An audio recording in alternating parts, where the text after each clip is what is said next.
Alright, Finnish Brutality 2021 was supposed to have some really cool vehicles as props, and of course the whole match got cancelled. We did the short version of the match without armored vehicles, and then we came here to actually do a little bit of playing with the vehicles. So this is a Finnish Sisu transport, which I've been given some instruction on driving, and it's really quite the interesting thing to learn how to drive. So the way this thing works, the tracks are powered and have no steering. You will notice that there is a trailer attachment that's used for transporting troops or gear or whatever else you have to drive around, but the trailer is actually an integral part of the steering of the vehicle. Because the tracks are always just going forward at an equal pace, in order to steer it, you're actually using these hydraulic pistons to pivot the connection between the drive vehicle and the trailer. Jari, you want to crank the steering around? So it doesn't really want to steer much when it's standing still, but that makes it really funky to drive because it's a steering wheel, but you're cranking it many rotations back and forth to actually turn, and you have to turn a little bit in advance because you're not actually slewing the front vehicle, you're bending the two parts of the vehicle. Let's get in and do some driving.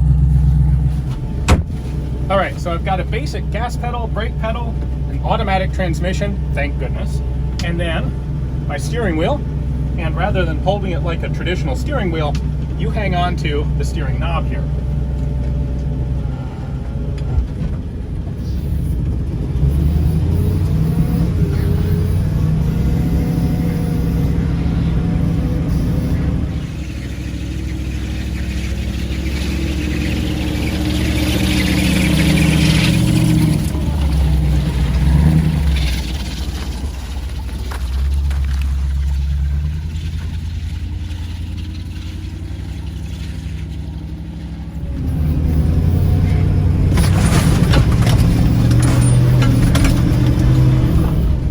Was a rock, sorry. I think this can pretty much go anywhere, but I should watch the road and not the camera.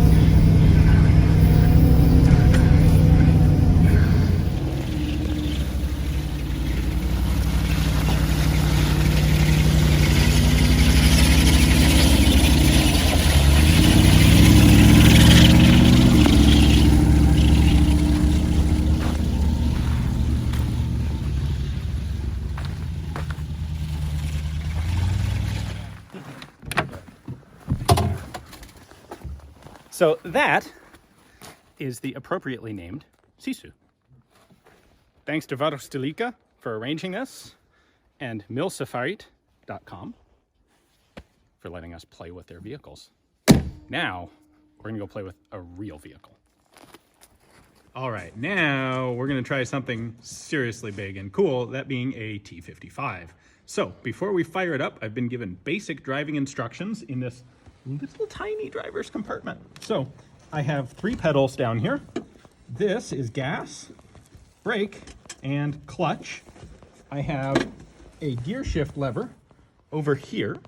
It has, first gear is like granny gear, if granny drove a T55. We're gonna be starting in second gear. And then the steering is a tiller type thing where I've got 2 levers here and over here. And each lever acts as a brake on a track. So if I want to turn left, I pull the left lever, it slows the left track and the tank skews left. If you pull both of them at the same time, it'll slow the whole tank down and probably stall. So don't do that. So I'm really glad I wasn't actually conscripted to drive one of these, but I do want to give it a try. So our kind host, mil-safarit.com, is going to fire this up. We're going to take it out to a field and do some driving.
So I'm told the ditch wasn't entirely my fault because this might have like some air bubbles in the brake lines. But what was interesting to me is, first off, you don't have to try and balance clutch and gas like you do in a car. You put it into gear and then just let off the clutch gently and it will pick up and run on its own. And number two, the steering tillers they're not friction based. I had the chance to drive a Sherman at Drive Tanks a year ago. And on that, if the more you wanted to turn, the harder you pulled on the lever, and it was basically just a friction drum on one of the tracks. On this, they're pneumatic or I think hydraulic, and you pull it back and it goes from nothing, nothing, nothing, now it's engaged, and it slews the tank. So it's easier to work. It's still a physical thing to drive. It's not like driving a commuter car, but you're not actually physically fighting the vehicle to turn, which still didn't prevent me from driving a 40-ton tank into a ditch, but this is pretty cool. And I'm extremely glad that this is not a job that I had in the Red Army, because that driver's compartment is about half as big as I am.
That was pretty awesome.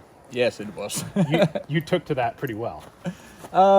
Yeah, I was surprised. I didn't drive into the ditch, so yeah, it's some sort of success. I'm pretty sure you're ready to go make Karelia Finland again, aren't you?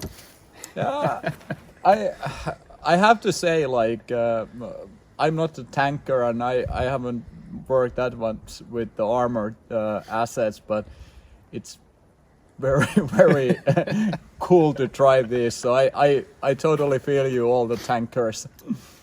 And it wasn't, it was less difficult to do than I expected. Yeah, I also got the impression that you really need to put some power for the steering and the clutch and brake, but it was like crappy truck. Yeah. From the controls. So surprisingly easy. Yeah. So this was supposed to be at Finnish Brutality Winter War in February here, but of course the matches was not canceled. It was postponed. Yeah. And it will now become the continuation war in October, right? Yeah, that's the plan, and most likely we will have this or some other cool piece of equipment in that much as we have had for the previous Finnish Brutalities. I think we need to do a stage where you jump up on the tank and bang on the hatch and have to go, "Open up, Ivan, it's death knocking." For example. All right, there is no possible way that you guys enjoyed that as much as we enjoyed driving this thing, but I appreciate you watching anyway. Hopefully we will see a bunch of you guys in October at Finnish Brutality, the continuation war. Thanks for watching.